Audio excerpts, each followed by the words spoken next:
মঙ্গলবার বিকেলে হলদিবাড়ি ব্লকের পাড়মেকলিগঞ্জ অঞ্চলে অনুষ্ঠিত হল মহিলা সাংগঠনিক সভা। সভায় উপস্থিত ছিলেন কোচবিহার জেলা তৃণমূল কংগ্রেসের সাধারণ সম্পাদিকা ডক্টর অঙ্কিতা অধিকারী, হলদিবাড়ি ব্লক সভানেত্রী মীরা রায়, পাড়মেকলিগঞ্জ অঞ্চল সভাপতি কানাই বিশ্বাস, পাড়মেকলিগঞ্জ উপপ্রধান ডলি রায়, পাড়মেকলিগঞ্জ অঞ্চল যুব সভাপতি নরেশ রায়, পাড়মেকলিগঞ্জের প্রাক্তন অঞ্চল যুব সভাপতি কমল কুমার রায়, উত্তর বড় হলদিবাড়ি অঞ্চলের অঞ্চল যুব সভাপতি খতিবর রহমান সহ উক্ত অঞ্চলের পঞ্চায়েত সদস্যরা। এই বিষয়ে কি বললেন কোচবিহার জেলা তৃণমূল কংগ্রেসের সাধারণ সম্পাদিকা ডক্টর অঙ্কিতা অধিকারী, আসুন শুনে নেওয়া যাক। আজকে আমাদের হলদিবাড়ি ব্লকে পাড়মেকলিগঞ্জ অঞ্চলে যে মহিলা কর্মী সভায় উপস্থিত রয়েছেন এই সভার সম্মানীয় সভাপতি সহ হলদিবাড়ি ব্লক সভানেত্রী মীরা মাসি এখানে উপস্থিত রয়েছেন, পাড়মেকলিগঞ্জ অঞ্চল সভাপতি, এছাড়াও আছেন উত্তর বড় হলদিবাড়ি অঞ্চলের অঞ্চল যুব সভাপতি উপস্থিত রয়েছেন, পাড়মেকলিগঞ্জ অঞ্চলের অঞ্চল যুব সভাপতি এবং প্রাক্তন অঞ্চল যুব সভাপতি এবং লড়াকু নেতা কমল এখানে উপস্থিত রয়েছেন, উপপ্রধান রয়েছেন, পঞ্চায়েত সদস্যবৃন্দ রয়েছেন এবং সামনের দিকে আপনারা রয়েছেন, মা বোনেরা রয়েছেন। সবাইকে এই নববর্ষের বাংলা নতুন বছরের অনেক শুভেচ্ছা ভালোবাসা জানাই। এবং আজকে এই যে মহিলাদের যে বিপুল সমাগম প্রমাণ করছে যে পাড়মেকলিগঞ্জ অঞ্চল বরাবরই তৃণমূলের শক্ত ঘাঁটি ছিল, আছে এবং আগামীতেও থাকবে। এবং আমাদের মাননীয় মুখ্যমন্ত্রী মমতা বন্দ্যোপাধ্যায়ের হাত আমাদের মাথার উপর যদি থাকে, ওনার হাতকে শক্ত করাই আমাদের একমাত্র লক্ষ্য। মমতা বন্দ্যোপাধ্যায়ের হাত যদি আমাদের মাথার উপর থাকে তবেই আমরা সকলে ভালো থাকব এবং শান্তিতে একটা সুখের রাজ্যে আমরা বসবাস করতে পারবো, তাই তো? কারণ মাননীয় মুখ্যমন্ত্রী উনি সর্বধর্ম সমন্বয়ে জাতি ধর্ম বর্ণ নির্বিশেষে বিভিন্ন জনমুখী এবং উন্নয়নমুখী প্রকল্প উনি কখনো কারোর মধ্যে ভেদাভেদ না করে আমাকে ভোট দিচ্ছে না বা আমার সমর্থনে নেই তাকে প্রকল্পের সুবিধায় নিয়ে আসবো না। ওনার প্রকল্পের মধ্যে যে লক্ষ্মীর ভাণ্ডার থেকে আরম্ভ করে যে জনমুখী প্রকল্প উনি সর্বস্তরের সবার মধ্যে ছড়িয়ে দিয়েছে। লক্ষ্মীর ভাণ্ডার প্রত্যেক মাসের, এই মাসেরও বলতে গেলে 5 তারিখে সবার অ্যাকাউন্টে লক্ষ্মীর ভাণ্ডার প্রথমে 500 টাকা দিয়ে আরম্ভ হয়েছিল এবং টাকার পরিমাণটা বাড়ানো হয়েছে, 500 থেকে 1000 হয়েছে এবং 1000 থেকে 1200 তপশিলি জাতি উপজাতিদের জন্য। এবং এছাড়াও যে শিক্ষাশ্রী ক্লাস 5 থেকে ক্লাস 8 বিদ্যালয়ের ক্ষেত্রে কন্যাশ্রী প্রকল্প, কন্যাশ্রী দুটি ভাগ আছে, একটা হচ্ছে K1 একটা K2। K1 13 বছর বয়স হয়ে গেলে এবং 18 বছর বয়স হয়ে গেলে K2। এবং মেয়েদের বিয়ের বয়স হয়ে গেলে, মেয়েদের বলতে গেলে কি ছেলে মেয়ে নির্বিশেষে বিয়েটা কি আমাদের তো একটা সমাজেরই বলতে গেলে একটা অঙ্গ। কারণ সমাজে বংশবৃদ্ধি বিবাহের মাধ্যমে এবং মহিলাদের বিশেষ করে এই যে বলা হয় না যে বর্তমান সমাজে যে পুরুষ মহিলার মধ্যে তো আমাদের কোনো ভেদাভেদ নেই। কেন ভেদাভেদ থাকবে? কারণ মহিলারা এবং মেয়েদেরকে কি বলা হয়? ঘরের লক্ষ্মী বলা হয় না? মেয়েদের মাধ্যমেই সমাজের এবং বংশবৃদ্ধি ঘটে, কারণ সন্তানকে জন্ম দেয় মহিলারা দেয়। আমরা মহিলারাই তো সন্তানদের জন্ম দেই এবং সন্তানদের লালন পালন থেকে আরম্ভ করে একটা সংসার ধর্ম পালন করে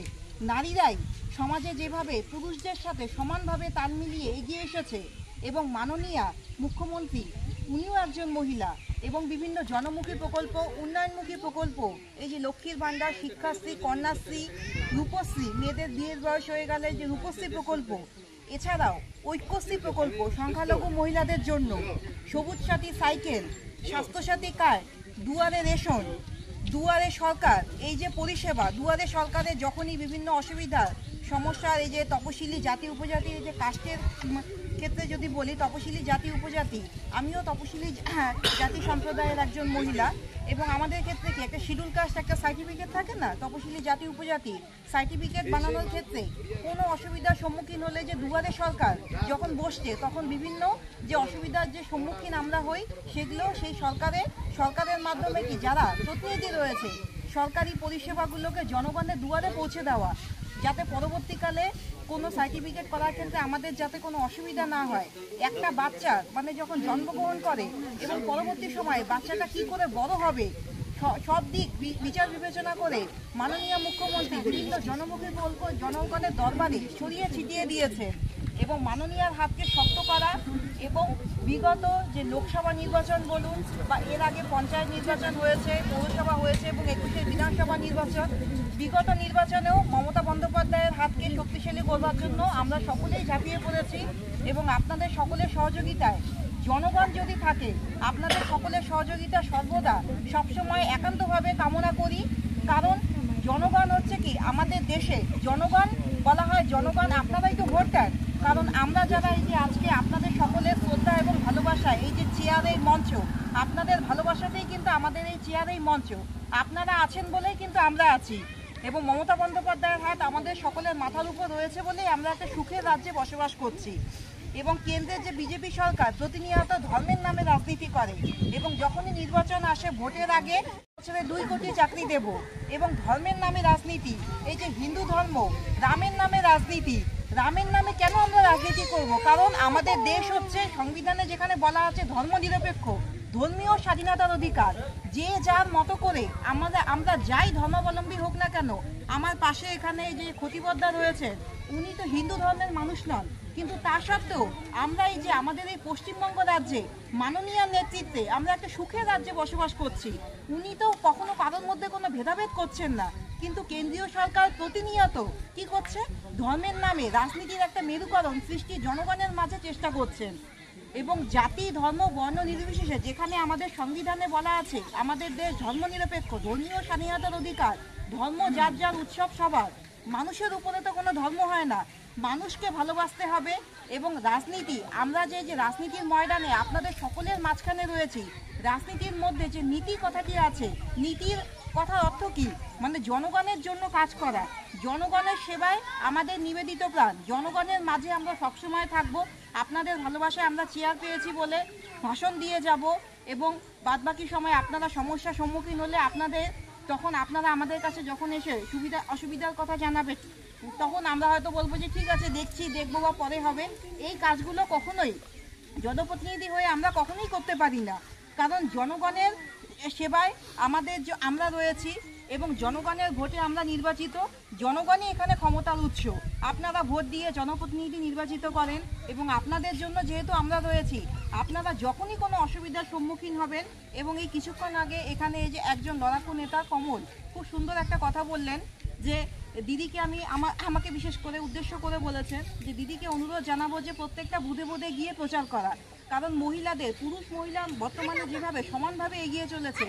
এবং নারীর ক্ষমতায়নের ক্ষেত্রে আমাদের মানবিক মুখ্যমন্ত্রী, যিনি উন্নয়নের কাণ্ডারি মাননীয় মুখ্যমন্ত্রী, যে জনমুখী প্রকল্প এবং মহিলাদের স্বনির্ভর করা, প্রতিটা ক্ষেত্রে মহিলারা যাতে পুরুষদের সাথে সমানভাবে এগিয়ে চলে এবং উনি মহিলাদের কথা যেভাবে ভেবে রেখেছেন এবং আগামীতেও মহিলারা যাতে আরও মহিলাদের বিশেষ করে রাজনীতির ময়দানে সংসার ধর্ম পালন করে, কারণ বলতে গেলে এখানে আমরা যারা রয়েছি সবাই আমরা সংসার ধর্ম পালন করে রাজনীতির ময়দানেও রয়েছি এবং আপনারা এখানে যারা রয়েছে সবাই সাংসারিক বিবাহিত মহিলা এবং মহিলারাই একমাত্র পারে একটা সংসারকে, একটা কথা আছে না, সংসার সুখের হয় রমণীর গুণে, সেই মহিলা বা নারী যদি ঠিক থাকে, নারীর ব্যবহার, আচার ব্যবহার এবং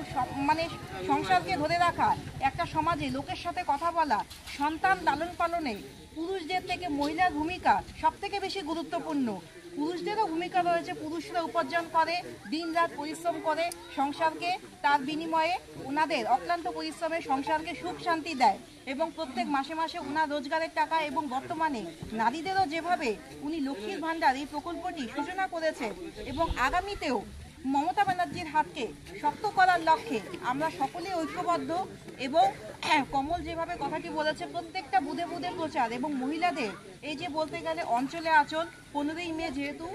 সভাটা আমাদের শেষ হয়ে গেছে, সেক্ষেত্রে আমরা ব্যানার ছাড়াই আমাদের আজকে পালমেকলিগঞ্জ অঞ্চলে মহিলা কর্মী সভার আয়োজন করতে হয়েছে এবং এখানে অঞ্চল যুব সভাপতি যে নরেশ ভাই রয়েছে এবং অঞ্চল সভাপতি দুজনকেই আমার অনেক কৃতজ্ঞতা এবং ধন্যবাদ। এত সুন্দর একটা সভার আয়োজন এবং আকাশ বলতে গেলে সত্যিই আবহাওয়া সকাল থেকেই মেঘলা আকাশ এবং মাঝে মধ্যে বলতে গেলে দু এক ফোঁটা বৃষ্টিও আমাদের গায়ে এসে পড়ছে, কিন্তু তা সত্ত্বেও যে বিপুল সমাগম প্রমাণ করছে যে আগামীতে বিধানসভা নির্বাচন যদিও এখনো দিনক্ষণ ঘোষণা হয়নি, কিন্তু বিধানসভা নির্বাচনকে পাখির চোখ করে বিশেষ করে আমাদের জনদরদী নেত্রীর হাতকে শক্ত করবার জন্য এবং আমাদের কোচবিহার জেলা সভাপতি অভিজিৎ দে ভৌমিকের হাতকে শক্ত করবার জন্য এবং আমাদের মেখলিগঞ্জ বিধানসভার যিনি উন্নয়নের কাণ্ডারি শ্রদ্ধেয় বিধায়ক মহাশয় পরেশচন্দ্র অধিকারী উন্নয়ন দিকে দিকে ছড়িয়ে পড়েছে। এবং এই যে জয় সেতু বলতে গেলে আমাদের মেখলিগঞ্জ বিধানসভার উন্নয়নের এক উজ্জ্বল দৃষ্টান্ত। এবং জয় সেতুর এই যে মেখলিগঞ্জ এবং হলদিবাড়ির মধ্যে যে সংযোগস্থল, এর মাধ্যমে আমাদের যে একটা বলতে গেলে এর আগে হলদিবাড়ি আসতে হলে অনেকটা রাস্তা অতিক্রম করে পথ অতিক্রম করেছে আমাদের আশা, এবং সেখানে আমাদের এই যে জয় ব্রিজ যেটা মাননীয়া 2021 নির্বাচনের প্রাক্কালে যেটা ভার্চুয়ালি উদ্বোধন করেছেন, এবং পশ্চিমবঙ্গের দীর্ঘতম সেতু যে বইয়ের পাতায় স্থান পেয়েছে, যে সত্যি একটা দৃষ্টান্ত আমাদের পশ্চিমবঙ্গবাসীর কাছে এবং আমাদের মেখলিগঞ্জ বিধানসভার প্রত্যেক নাগরিক বৃন্দের কাছে। এবং আমি আশা রাখবো আগামীতেও যখন মহিলা কর্মী সভা বিশেষ করে হলদিবাড়ি ব্লকের পার মেখলিগঞ্জ অঞ্চলে, কারণ পার মেখলিগঞ্জ অঞ্চল থেকেই এবারে হচ্ছে হলদিবাড়ি ব্লক এবং হলদিবাড়ি ব্লকের পার মেখলিগঞ্জ অঞ্চলে, এবং এর আগেও বলতে গেলে এই বছরে নতুন বছর ইংরেজি যে নতুন বছর 1 জানুয়ারি 2025 অঞ্চল সভাপতিকে কথা দিয়েছিলাম যে দাদা আমি সময় করে হলেও আমার অন্যখানে প্রোগ্রাম থাকলেও এই অঞ্চলে ওই দিন বলতে গেলে আমাদের তৃণমূল কংগ্রেস দলের প্রতিষ্ঠা দিবস এবং 1 জানুয়ারি এই অঞ্চলে পার মেখলিগঞ্জ অঞ্চলের বেলতলিতে পার্টির পতাকা উত্তোলিত হয়েছে। এবং ওই দিনও সকালবেলা প্রচণ্ড কনকনে ঠান্ডায় যে বিপুল সমাগম পুরুষ মহিলা নির্বিশেষে, ওই দিনই প্রমাণ পেয়ে গেছি যে পার মেখলিগঞ্জ অঞ্চল বিগত দিনে যাই হয়ে যাক না কেন উপপ্রধান আমাদের দলে আবার ফিরে এসেছেন এবং উপপ্রধানকে সাথে নিয়ে বর্তমানে যেভাবে সংগঠন শক্তিশালী হয়েছে সত্যি প্রশংসার যোগ্য। এবং বিগত লোকসভা নির্বাচনে আজ এই যে কথাগুলো যে আপনাদের সামনে উপস্থাপন করা হচ্ছে এবং উপস্থাপন করতে গিয়ে একটি বিষয় সত্যি খুব খারাপ লাগছে যে গত বছর যখন আমি এখানে এসেছিলাম, এখানে আমাদের এক অন্যতম পঞ্চায়েত সদস্য দেলোয়ারদা উপস্থিত ছিলেন এবং ওনার হাত ধরে যে লোকসভা ভোটের প্রাক্কালে একটা যোগদান কর্মসূচি ঠিক এই জায়গাটায় নেওয়া হয়েছিল। দাদাকে সত্যি আমরা ভীষণভাবে খুব বলতে গেলে দাদার অভাবটা আজকে আমরা বুঝতে পারছি। তো যাই হোক, দাদাও আমাদের সকলের মধ্যেই বিরাজমান এবং ভবিষ্যতে দাদাও যাতে আমাদেরকে দাদাও আশীর্বাদ করছেন যে আগামীতেও যাতে এই অঞ্চলের প্রত্যেকটা বুথ থেকে আমরা বিপুল সংখ্যক লিড নিয়ে আমাদের প্রার্থীকে জয় করে একটা সুন্দর সংগঠন মেখলিগঞ্জ বিধানসভা থেকে মাননীয়ার হাতে আমরা তুলে দিতে পারি। এবং মহিলা সংগঠন আগামীতেও যখন কর্মী সভা বলুন বা খুলি বৈঠক বলুন সংখ্যাটা যাতে 10 গুণ এর থেকেও যাতে বেশি হয়, কারণ মাননীয়ার মতো জনদরদী নেত্রী আমরা ভবিষ্যতে আর কোনোদিন পাবো কিনা সন্দেহ আছে। কারণ মোদী সরকার প্রতিনিয়ত মিথ্যা প্রতিশ্রুতি দিয়ে ধর্মের নামে রাজনীতি করে এই যে আবাস যোজনার টাকা আটকে রেখেছিল, শ্রমিকদের অ্যাকাউন্টে যে টাকা ঢুকছে না, 100 দিনের কাজের টাকা আটকে রেখেছিল। মাননীয়া কথা দিয়েছিলেন জনগর্জন সভা লোকসভা ভোটের প্রাক্কালে প্রত্যেক শ্রমিকের অ্যাকাউন্টে রাজ্যের নিজস্ব কোষাগার থেকে সেই টাকা পৌঁছে যাবে, কথা দিয়ে কথা রেখেছেন। এবং আমাদের জনদরদী নেত্রী মাননীয় মুখ্যমন্ত্রী মমতা বন্দ্যোপাধ্যায়ের উন্নয়নের ধারা যেভাবে দিকে দিকে ছড়িয়ে পড়েছে, স্বাস্থ্যসাথী কার্ডের মাধ্যমে এই কিছুদিন আগেই স্বাস্থ্যসাথী কার্ডের যে সকল অঞ্চল এবং সারা পশ্চিমবঙ্গব্যাপী যে একটা সার্ভে হয়েছিল, সেই সার্ভেতে প্রমাণিত হয়েছে যে এই বছরে শুধুমাত্র গত বছরেই প্রায় 2 কোটিরও ওপরে স্বাস্থ্যসাথী কার্ডে বিনামূল্যে সরকারের খরচ হয়েছে, সরকারের রাজস্ব কোষাগার থেকে খরচ হয়েছে প্রায় 2 কোটিরও বেশি টাকা। কিন্তু আমাদের যারা জনগণ রয়েছে বিনামূল্যে পরিষেবা, জটিল অস্ত্রোপচার থেকে আরম্ভ করে সকল পরিষেবা স্বাস্থ্যসাথী কার্ডের মাধ্যমে যে প্রান্তেই ভারতবর্ষে যে প্রান্তেই গেছে সেখানেই চিকিৎসা সুবিধা পেয়েছে। এবং মাননীয় মুখ্যমন্ত্রী 2011 সালে যেদিন থেকে উনি মুখ্যমন্ত্রী হয়েছে, উত্তরবঙ্গের জন্য ওনার চিন্তাভাবনা সবসময় একটা অন্যরকম পর্যায়ে এসে দাঁড়িয়েছে। উত্তরবঙ্গ বলতে গেলে আমাদের উত্তরবঙ্গকে এক কথায় বলা হয় দক্ষিণবঙ্গ থেকে আমরা সবসময় অনেকটাই বলতে গেলে অনেকটাই আমরা পিছিয়ে থাকি, কারণ আমাদের এখানে বলতে গেলে কলকাতার পার্শ্ববর্তী যে সমস্ত জেলাগুলো রয়েছে সেরকম যোগাযোগ ব্যবস্থা যাতায়াত ব্যবস্থা সেই তুলনায় আমাদের এখানে উন্নত নয়। কিন্তু তার সত্ত্বেও মুখ্যমন্ত্রী যেদিন থেকে তৃণমূল সরকার ক্ষমতায় এসেছে এবং এই যে আজকে বলতে গেলে 2025 সালে আমরা দাঁড়িয়ে রয়েছি আজকে 20 মে, এবং আজকের দিনে আমরা গর্বের সহিত বলতে পারি এই যে জয় ব্রিজ থেকে আরম্ভ করে রাস্তাঘাট এবং প্রত্যেকটা বাড়ি বাড়ি বৈদ্যুতিক আলো পৌঁছে দেওয়া, জল সরবরাহ, সর্বক্ষেত্রে মমতা বন্দ্যোপাধ্যায়ের উন্নয়ন সত্যি প্রশংসার যোগ্য। এবং মাননীয়া যাতে ওনার দীর্ঘায়ু কামনা করে দীর্ঘায়ু এবং উনি দীর্ঘজীবী হোক, ওনার সুস্থতা আমরা সকলেই কামনা করি এবং ওনাকে সুন্দর সংগঠন মেঘলিগঞ্জ বিধানসভা থেকে আমরা এই যে মহিলাদের কর্মী সভা এবং আগামীতেও পুরুষ মহিলা নির্বিশেষে সকলকে নিয়ে এবং এখানে ছোট অনেক বাচ্চারা এখানে আজকে আপনারা মারা আপনাদের ছেলে মেয়েদের সন্তানদের নিয়ে এসেছেন, যারা বলতে গেলে এবং আমাদেরও পরবর্তীকালে যে সমস্ত ছেলেমেয়েরা জন্মগ্রহণ করবে, কারণ তারা বলতে গেলে কি এই যে ছাত্র যুবরা বলা হয় কি সমাজের এবং রাজনীতির আগামী দিনের ভবিষ্যৎ, এবং তারাও যাতে সুন্দরভাবে মানুষ হয় এবং মমতা বন্দ্যোপাধ্যায়ের উন্নয়নের ধারাকে তারাও যাতে আগামীতে জনগণের মধ্যে ছড়িয়ে দিতে পারে, এই আশাটুকুই সকলের কাছে রেখে সবাইকে আরেকবার আপনাদের সকলকে অনেক প্রণাম, ভালোবাসা, কৃতজ্ঞতা জানিয়ে আমার বক্তব্য আমি এখানেই সমাপ্ত করছি।